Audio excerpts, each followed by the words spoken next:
Hello guys, and welcome to another one of my Defenders of Texel videos. Today, this is the third day of the PvP event. I haven't had a chance to do uh, much recording, but I'll do a breakdown. This event, it seems pretty solid. We got a new legend, a couple good epics, and I mean good epics, and a good epic and a great epic, and pretty okay. Um, Another epic. So we can start off with the legend. 11,000 HP, 8,000 attack, almost 9,000 defense. He's definitely a tank. Um, Barely like almost 1,000 wisdom and a little bit over 1,000 speed. He's pretty slow, but um, he can definitely take some hits. And then this is what his evolutionary line looks like. It looks like a Yeti, so it's gonna call him Yeti. Um, let's see, Abaminsk. Oh, these things are kind of hard. But yeah, this is another epic that's in the game. I think he might be in the build. And I might do a build soon. But 6,793. I can do the math real quick. Yeah, so if you get him the max level and you use him as a tag super fodder, he's gonna give out 815 um, attack. So that's really good. That's really good considering that Melp uh, gives around 720, and he gives about 100 more. So I want probably a similar price tag to Melp, if not better. Um, he also has some good wisdom. 663. It's not too shabby, but his attack is definitely where it's at. I have not had a chance to use him. I don't have any of these guys, so I can't say how good he is. One cooldown kind of sucks, and he's also really slow. Can he tank hits? Maybe a little bit. He has some okay stats, but his attack is really where it's at. This one, the best guru wisdom fodder, like hands down in the game as an epic. 9,570 gives out over 1,000 wisdom, like 1,100 wisdom times three. You're looking at almost 3,500 wisdom on any guru. Those stats are no joke. She's gonna be worth a good bit. Price, I'm not sure. Honestly, she might be the same price as the legend, because she's gonna be kind of hard to get. But you know, um, this is a lot of wisdom. It's no joke.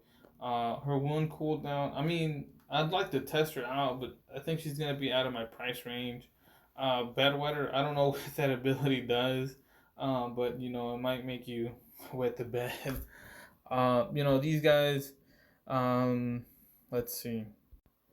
So we just talked about Coenabeta, and now we're gonna talk about Mel, I guess. Not Melp, just Melee or Melark. Um, his best stat is attack. Superfusion.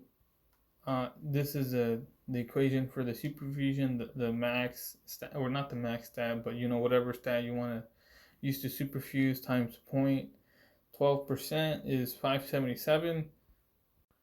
So he's not the best attack super fodder, but if you've been watching my other videos and you have your preamp line going on, I'd say he'd be a cheap and viable superfusion target. Because if you multiply this amount times 3, it gives you over 1,500 attack. So that's a nice little boost. It's a personal thing. It's up to you. But superfusions do help. So yeah, I'd recommend this probably for newer to mid players. This guy actually has some good defense. I didn't notice that till now. But we could put that in 6160. 6160 times 12 gives us 740. And at the 700 range, he's decent fodder. Uh, for defense, I don't know what defense. I mean, it kind of sounds self-explanatory, but I don't know how that equates to how well you block or how well you take damage. So I really can't elaborate on that. This chick, her best stat is wisdom and speed, so we could put that in the calculator real quick. So I put it in the calculator, 524. It's decent. If you have your guru line, same thing, similar to the other guy. At the end of the day, it's gonna have about 1,500 if you get 3 of them per guru. So that's really good. So that's a breakdown on the characters. These are the breakdowns for the rewards. Pretty standard stuff. First place will get a full max, well, not a full max out legend, but pieces to have basically a 3 out of 3 legend. And then you'll have to level up yourself, and then they'll go down to rank 2, 3, 4 to 10, top 25, top 50. I've usually stayed around top 50. So my goal, probably top 50, top 25, whichever way it goes. So far, I'm like top 26. Yeah, so I'm okay. For the points, tab over here, I've already collected a couple of these. It's pretty standard stuff. Usually the prizes that you get here are the prizes that you can buy using these chocolate shells. Let's see. Oh, I guess I can scroll all the way down slowly so you guys see. Excuse me. All the rewards. So the max is 5,000, but these guys aren't really worth it. You're not trying to get not 5,000, 5 million points for these prizes.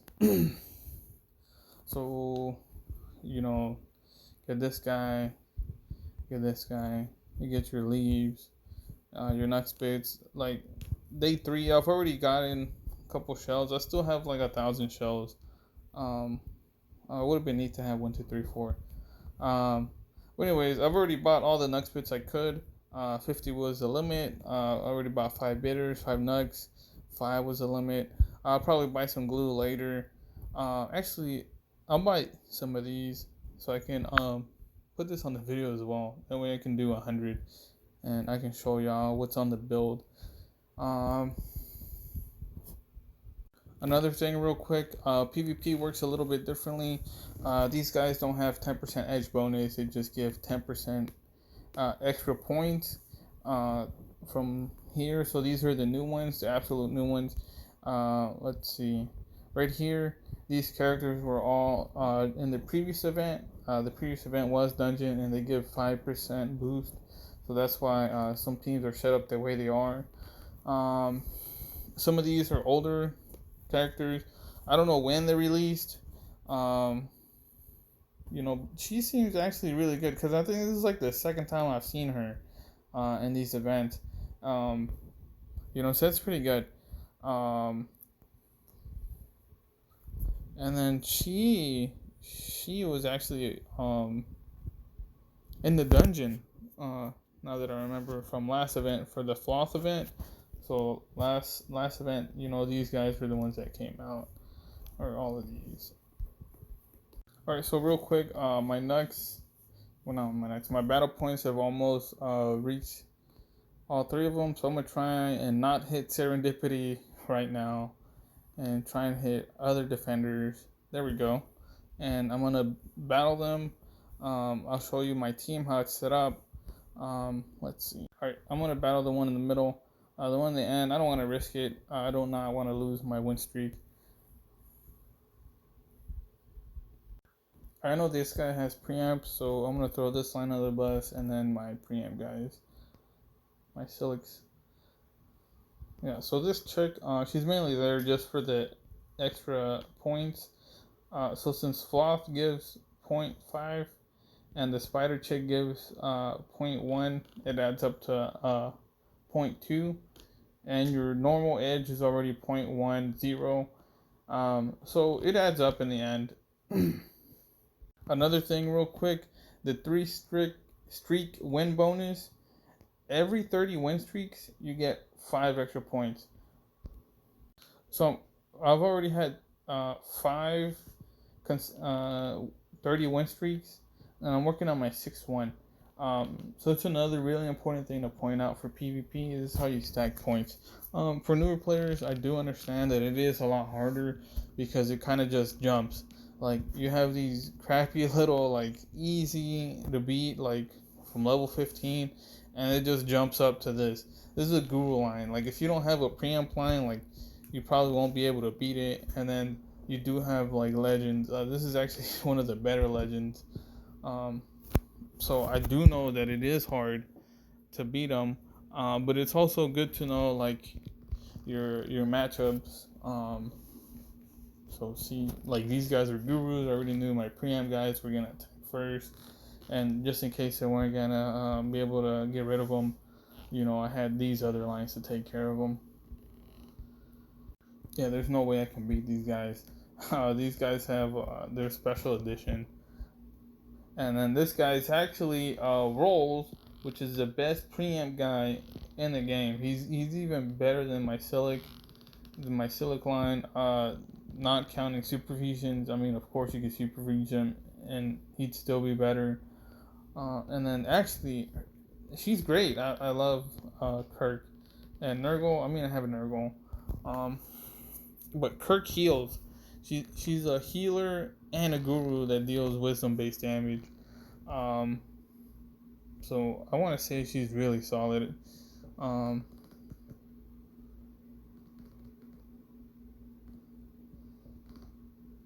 yeah, so she healed, and then I guess she had her proc. Cool. All right. So I want to give y'all just a little rundown of the event. Also another thing I'm gonna check here. Oh my goodness, I'm at 3rd place already.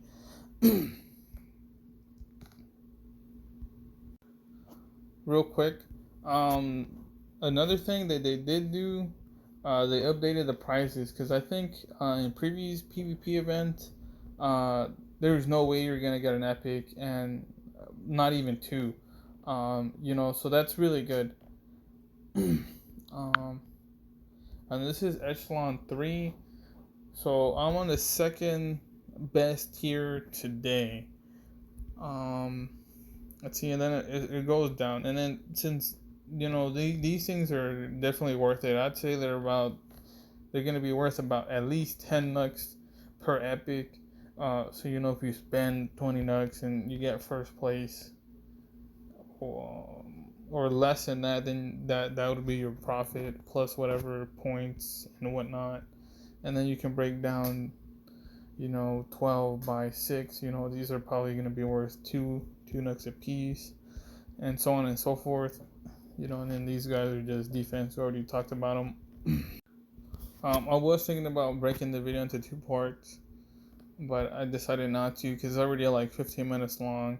Hopefully you guys watch this long. But I'm gonna do the 100 build now for the event. Wow, that guy's bad. This guy's worse. Okay, I got Nemesis. It's okay. I'm gonna slow roll this. Alright,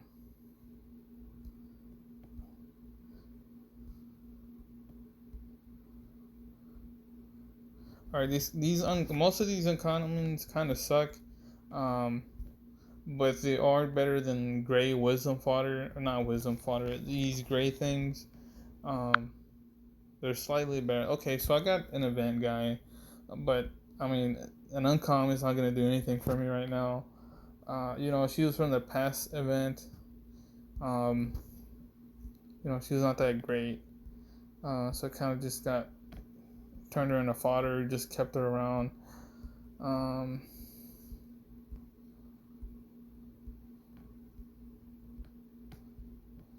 Alright, so I got another one of those uncommons. Okay, so I might have enough to build a rare at this point.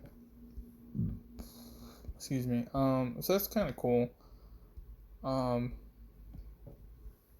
But I mean, it all goes down to luck, because I have had some luck before in previous events where I get multiple rares and uncommons in 100 build.